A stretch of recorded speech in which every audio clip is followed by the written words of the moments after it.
Yasoda nandana brajana rajana yasoda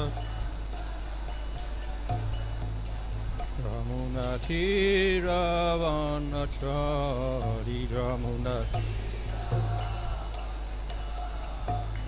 Jaya Radha Madhava Kunja Bihari Jaya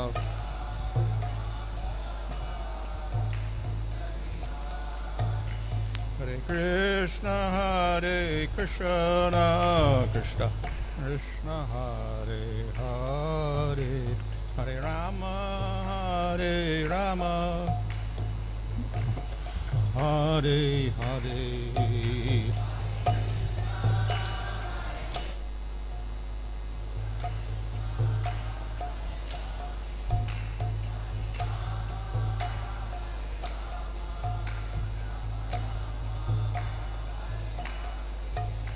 Jaya Prabhupada, Prabhupada, Prabhupada, Jaya Prabhupada, Jaya.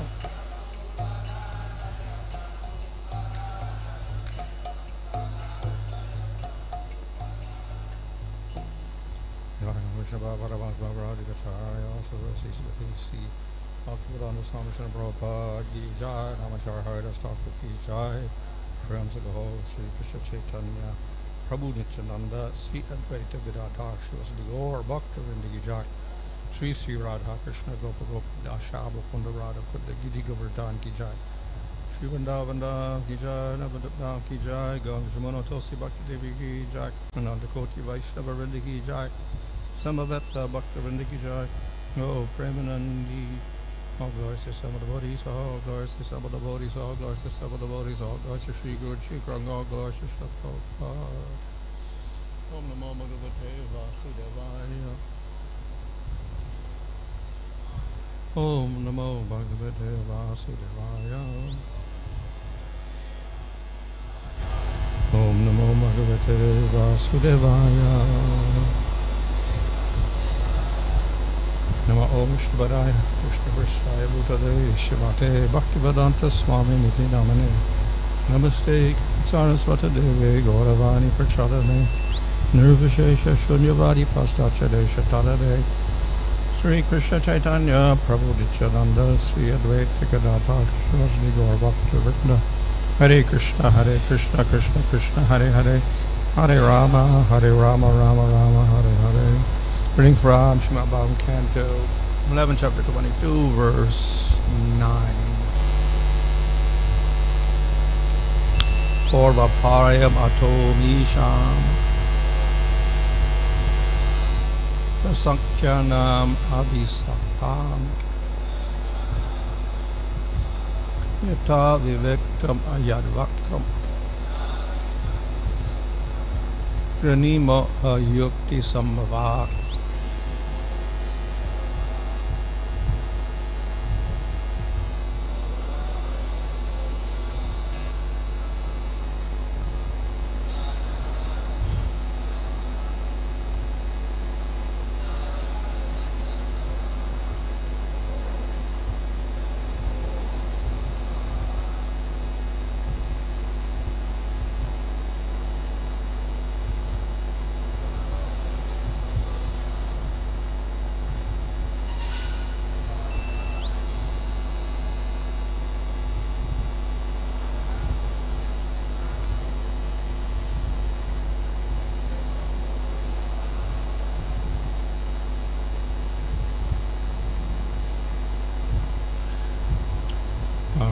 Paurva, considering causal elements to include their manifest products. Aparyam, or assuming elements to include their subtle causes. Ataḥ, therefore, amīṣām, of these thinkers. Prasaṅkhyānam, counting. Abhīpsatām, who are intending. Yathā, how. Viviktam, ascertained. Yat-vaktram, from whose mouth. gṛhṇīmaḥ. We accept it. Yukti, of reason. Sambhavāt, because of the possibility. Translation, therefore, no matter which of these thinkers is speaking, and regardless of whether in their calculations they include material elements within their previous sort of causes or else within their subsequent manifest products, I accept their conclusions as authoritative because a logical explanation can always be given for each of the different theories. Purport, although innumerable philosophers may rashly describe the material creation from different points of view, one cannot perfect one's knowledge without Krishna consciousness. An intellectual person should therefore not be falsely proud simply because he has ascertained a particular truth within the material world. The Lord here states that one who follows the Vedic way of analysis will undoubtedly have many insights concerning the material creation. Ultimately, however, one must become a devotee of the Supreme Lord and perfect one's knowledge in Krishna consciousness. So this verse is merely repeating what was stated in the previous two verses. இந்த ஸ்லோகம் முந்தைய இரண்டு ஸ்லோகங்களில் கூறப்பட்ட விஷயங்களை மேலும் விளக்குகிறது. That is, we can include various elements into a larger group, and thus we'll have less elements. அதாவது தனிமங்களை ஒரு பெரிய வகைப்பாட்டுக்குள் சேர்க்கும் பொழுது நமக்கு மொத்தமான எண்ணிக்கை குறைகிறது. And we can do that because the subtle element contains, or the one product contains all of the later products within it in a subtle way. இதை நாம் செய்வதும் சரிதான். ஏனென்றால் ஒரு பொருள் அதற்கு பின்னால் அதிலிருந்து உண்டாகக்கூடிய மற்ற பொருள்களையும் தனக்குள்ளேயே அடக்கி இருக்கிறது என்ற காரணத்தினால். And all the later products include the previous things also in a subtle way. அதேபோல் உண்டாகக்கூடிய பொருட்களும் அதற்கு முந்தைய பொருட்களை தனக்குள்ளேயே அடக்கி இருக்கின்றன. So depending on our point of view, then the different numbers are all correct. எனவே நமது எந்த வகையில் நம்ம கணக்கெடுக்கிறோமோ அதை பொறுத்து வேறு வேறு எண்ணிக்கைகள் வருகின்றன. அனைத்தும் சரியானவை. So they are correct, but they may also be incomplete. அவை சரியானவை என்றாலும் கூட முழுமையற்றவை என்று கூறலாம். And then some of the conclusions one may draw from one's particular analysis may also be incorrect if the conclusion is incomplete. தன்னுடைய சொந்த ஆராய்ச்சியின் மூலமாக அவர் எந்த முடிவுக்கு வருவாரோ அதுவும் தவறாக இருக்கக்கூடும். ஏனென்றால் அதற்கு முழுமையற்ற தன்மை இருக்கிறது. So that is why we cannot say, well, Krishna presents many processes like karma, jnana, yoga, bhakti. Oh, they're all equal, all the same.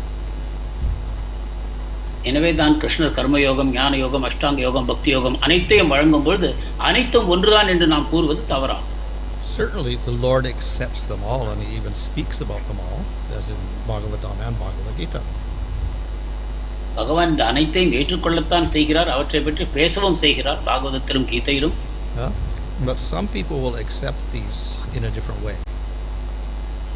ஆனால் சில மக்கள் இதை ஏற்றுக்கொள்ளும் பொழுது வேறு விதமான கண்ணோட்டத்தோடு ஏற்றுக்கொள்வார். The karma yogis may accept Svargaloka as the ultimate goal. கர்மயோகிகள் சொர்க்கம்தான் இறுதி லட்சியம் என்று ஏற்பார்கள். And then we have to reject that. அதை நாம் நிராகரிக்க வேண்டும். So similarly we have Jaimini presenting this karma mīṣāṁ philosophy, but because he says that ultimately Svargaloka is the final goal, then we have to reject that. Jaimini கர்ம மீமாம்சத்தின் மூலமாக இறுதி லட்சியம் சொர்க்கமே என்று கூறும்பொழுது நாம் அதை நிராகரிக்கிறோம். Yet we do not reject the law of karma and that by doing pious activities you can go to Svargaloka. We accept that. கர்மத்தின் சட்டத்தை நாம் நிராகரிப்பதில்லை. நல்ல கர்மங்கள் செய்வதன் மூலமாக சொர்க்கத்தை அடையலாம் என்பதை ஏற்கிறோம். But to claim that's the ultimate goal and the only goal, then we have to reject it. ஆனால் இதுவே இறுதியான ஒரே லட்சியம் என்று கூறினால் அதை நிராகரிக்கிறோம். So though here Krishna is accepting, yeah, they're all okay, still we have to see that at a certain point they may also be rejected.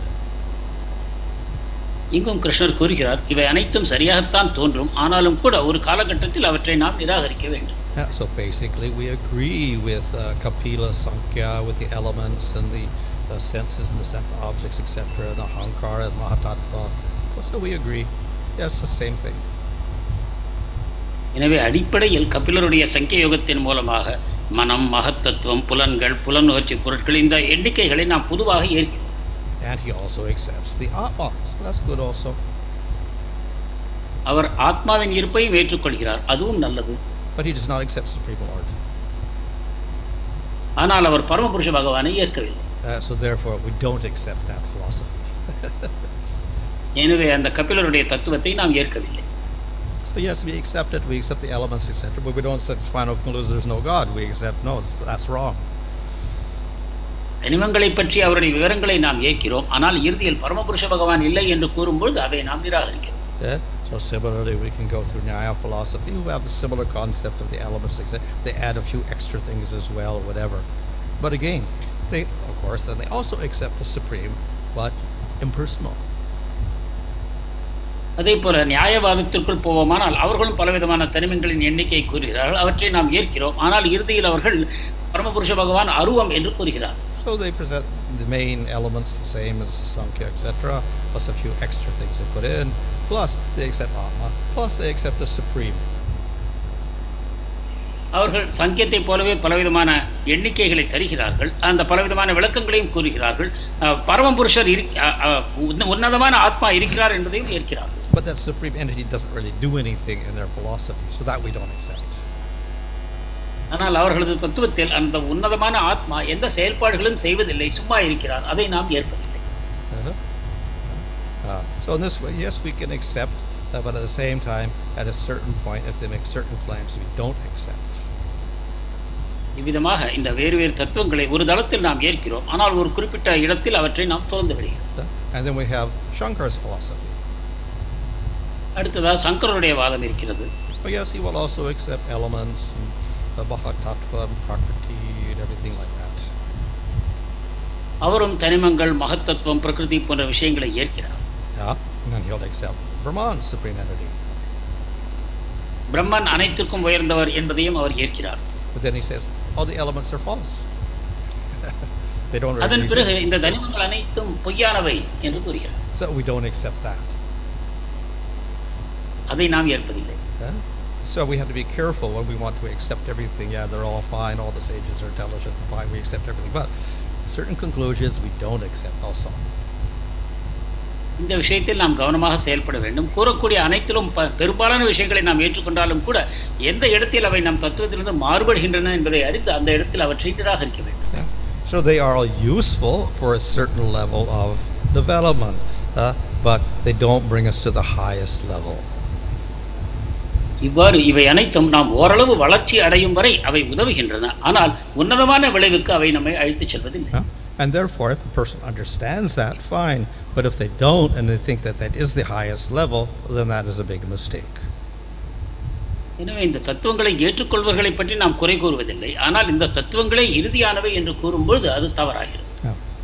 So another point is that yes, we can analyze everything as the scriptures do and classify things very nicely. சாஸ்திரங்கள் கூறுவதைப் போல நாமும் விஷயங்களை பல விதங்களில் ஆராய்ச்சி செய்து வகைப்படுத்தி கூறலாம். But even the material world is not completely subject to our logical abilities and our observation. ஆனால் இந்த ஜட உலகம் கூட நம்முடைய தர்க்க நியாய வாதங்களுக்கு உட்பட்டது அல்ல. So even by analyzing things of the material world with modern science, etc., we can never hope to get the complete material truth even. நவீன விஞ்ஞானத்தை கொண்டு ஜட உலகத்தில் உள்ள அனைத்தையும் ஆராய்ச்சி செய்தாலும் கூட இந்த ஜடத்தை பற்றிய இறுதியான உண்மையை கூட நம்மால் அறிய முடியாது. As I mentioned, most of the elements are invisible. நான் கூறியதைப் போல தனிமங்களில் பெரும்பாலானவை காண முடியாதவை. So we talk about matter and all the different elements that come out, the 10 senses and the mind and the sense objects, the gross elements, buddhi and ahankara, mahatattva, etc., prakriti. We analyze everything, but that's the invisible part of it. We don't even see that part. We just see that ultimate combination of all of those things in certain ways. That's what we see. எனவே ஜடம், தனிமங்கள், புலன்கள், புலன் நுகர்ச்சி செய்யக்கூடிய அதன் தன்மாத்திரைகள், இவற்றையெல்லாம் நாம் பேசும்பொழுதும் மனம், புத்தி, அகங்காரம் இவற்றையெல்லாம் நாம் பேசும்பொழுதும் கூட இவை அனைத்தும் கண்ணால் காண முடியாதவை என்பதை நாம் புரிந்து கொள்ள வேண்டும். இவற்றின் மூலமாக உண்டாகக்கூடிய கண்ணில் தெரியும் பொருட்களை பற்றி மட்டுமே விஞ்ஞானம் பேசுகிறது. So if we only accept all this that we see here, that also is not correct. எனவே நாம் கண்ணால் காண்பதை மட்டும் நாம் ஏற்போமானால் அதுவும் சரியல்ல. And if we make all sorts of theories and hypotheses based upon only what we see, but we have material elements we don't see, then we're going to come to some wrong conclusions. நாம் கண்ணால் பார்ப்பவற்றை மட்டும் கொண்டு சில தத்துவங்களை நாம் உண்டாக்குவோமானால், கண்ணால் காண முடியாத அனைத்தையும் நிராகரிப்போமானால் அப்போதும் நாம் தவறான முடிவுக்கே வருவோம்.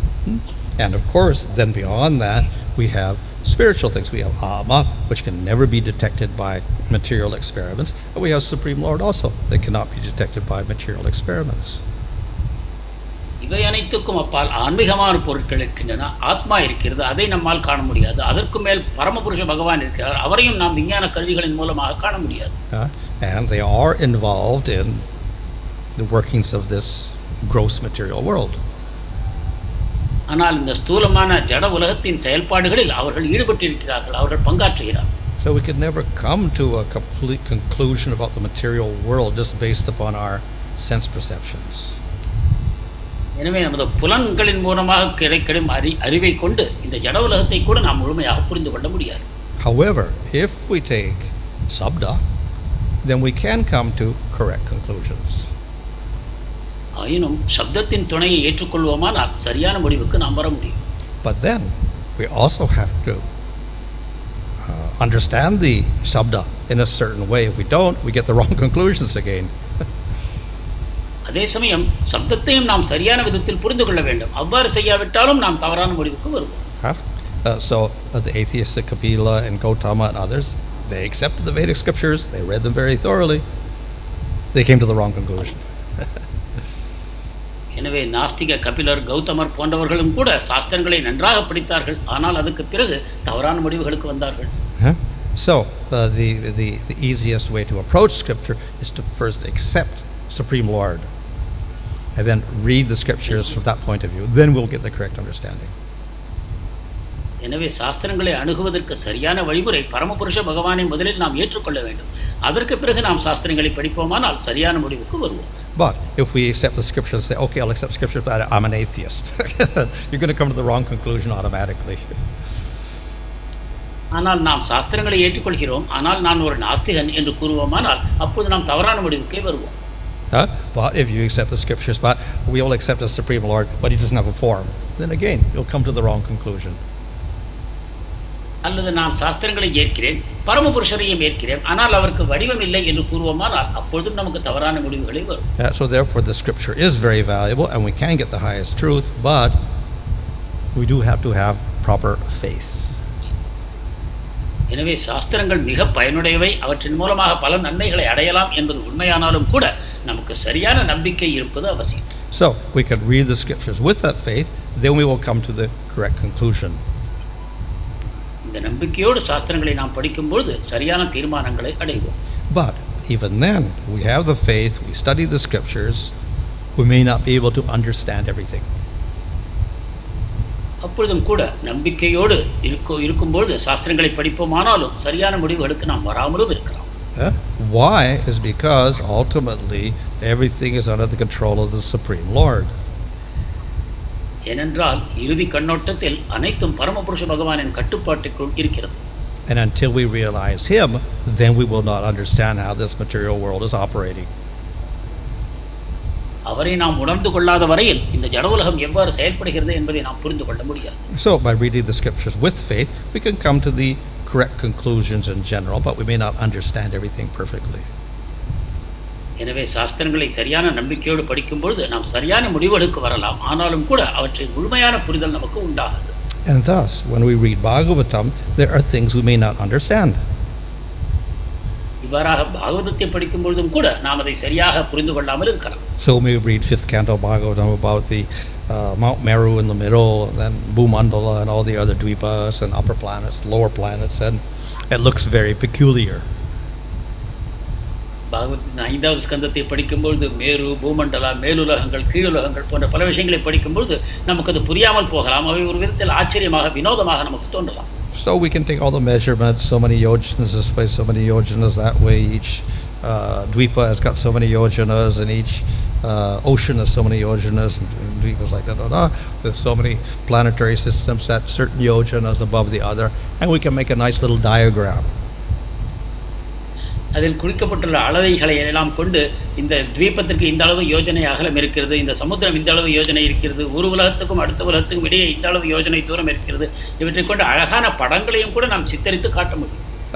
Okay, it makes sense, but then when we compare it to what we see in this world, it looks very different.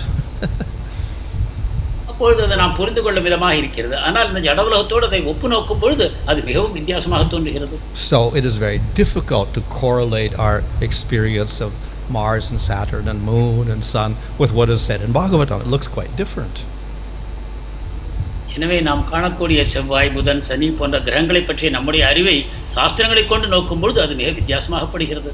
So we can take the thing, okay, Bhagavatam is right because I said scripture, that all this bogus science is wrong, and the moon isn't this big, and the sun isn't that far, and everything revolves around the earth, etc. We say like that also. பாகவதத்தை தான் நான் ஏற்றுக்கொள்வேன், நவீன விஞ்ஞானம் கூறுவதை ஏற்றுக்கொள்ள மாட்டேன். எனவே சனி, புதன் இவற்றை பற்றி அவர்கள் கூறியுள்ள கருத்துகள் தவறானவை, பூமிதான் நடுவில் இருக்கிறது, மற்ற கிரகங்கள் அதை சுற்றி செல்கின்றன என்றும் நாம் கூற முடியும். But then people will argue, well look, you do have to accept what we see with our eyes. அப்பொழுது மக்கள் வாதிப்பார்கள், நீ சொல்வது சரியல்ல, ஏனென்றால் கண்ணால் காணக்கூடியதாக நீ ஏற்றுக்கொள்ளத்தான் வேண்டும் என்று வாதிப்பார்கள். So then we get a little confused. What does this all mean? அப்பொழுது நமக்கு ஒரு வகையான குழப்பம் உண்டாகிறது. இந்த சாஸ்திரங்களின் பொருள் தான் என்ன?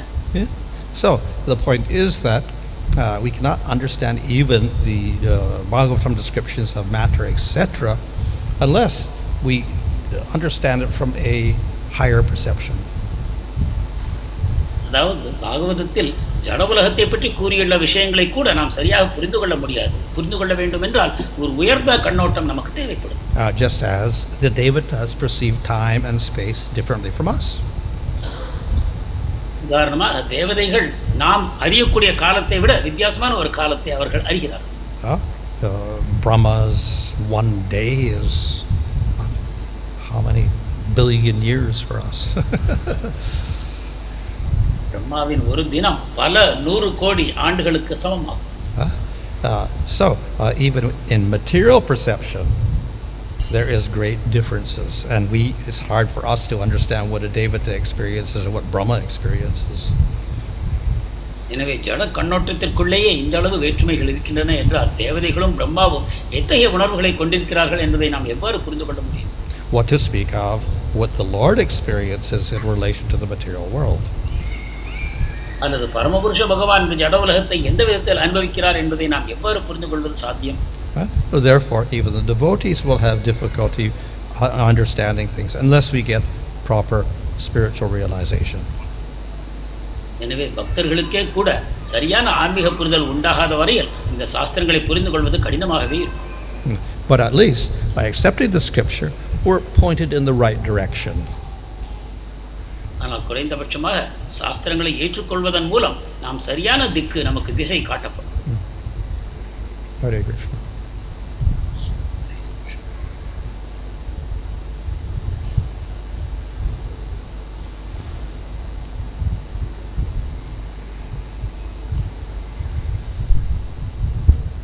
Online questions?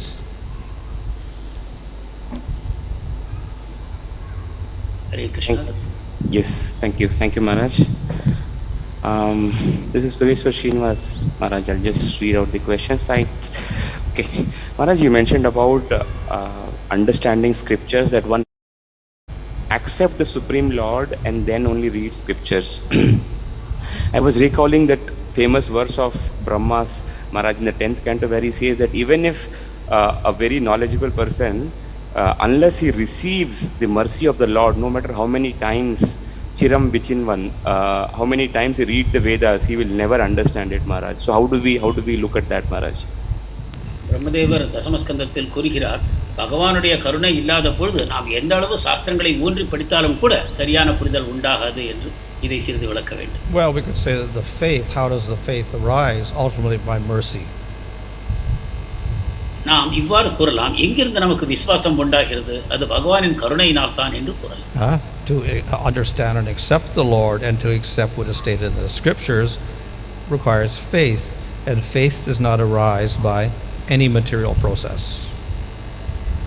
பகவானை புரிந்து கொள்வதும் ஏற்றுக்கொள்வதும் அதை கொண்ட சாஸ்திரங்களின் நம்பிக்கை கொண்டு அவற்றை படிப்பதும் இவை அனைத்தும் சாதாரணமாக சாத்தியமில்லை.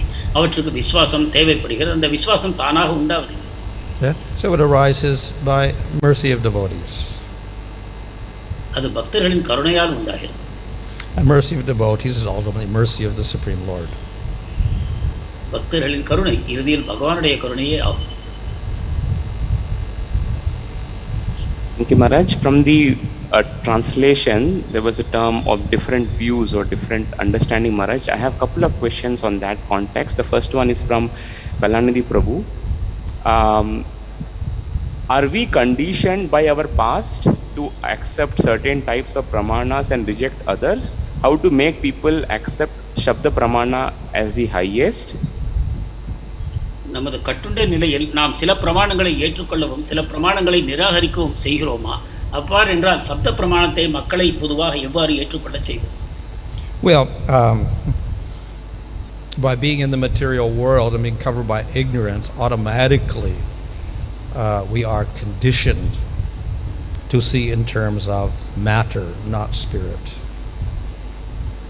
ஜடோலகத்தில் இருப்பதால் நாம் ஒரு வகையில் கட்டுண்ட நிலையில் இருக்கிறோம். அப்பொழுது இந்த ஜடத்தை ஆத்மாவிலிருந்து பிரித்து காணக்கூடிய சக்தி நமக்கு இருக்கவில்லை. ஏனென்றால் அறியாமையால் நாம் மூடப்பட்டிருக்கிறோம். And thus we are born as plants and animals for many, many births. And then finally we become a human being. But even as a human being, we go through many births in which we're not aware of anything except our body. அதை தவிர தாவரங்களாகவும் மிருகங்களாகவும் பல பிறவிகளை கழித்த பிறகு மனித பிறவி அடைந்து அதிலும் பல ஜென்மங்களுக்கு பிறகு நாம் இந்த உடல் அல்ல எனக்கூடிய உணர்வுக்கு வருகிறோம். So this all conditioning arises because of our choice of being covered by ignorance. இந்த கட்டுண்ட நிலை அறியாமையினால் மூடப்பட்டுள்ள நிலை நம்முடைய தேர்வுகளினாலேயே உண்டாகிறது. So of course, the Lord has a process by which we gradually get uncovered. One process is to go through varnashram, and eventually we get to sattva, where we are relatively uncovered, and then knowledge gets to revealed. பகவான் இந்த அறியாமையிலிருந்து நாம் படிப்படியாக விடுவதற்கு பலவிதமான வழிமுறைகளை வைத்திருக்கிறார். உதாரணமாக வர்ணாசிரம தர்மத்தின் மூலமாக தொடர்ந்து அந்த தர்மத்தை பின்பற்றும் பொழுது படிப்படியாக நம்மை மூடி இருக்கக்கூடிய அறியாமை நீங்கி நம்முடைய உண்மையான நிலையை நாம் அறிந்து கொள்ளும் வாய்ப்பு ஏற்படுகிறது. And the other is the direct process of bhakti. மற்றொரு வழி நேரடியானது பக்தி ஆகும். Thank you, Maharaj.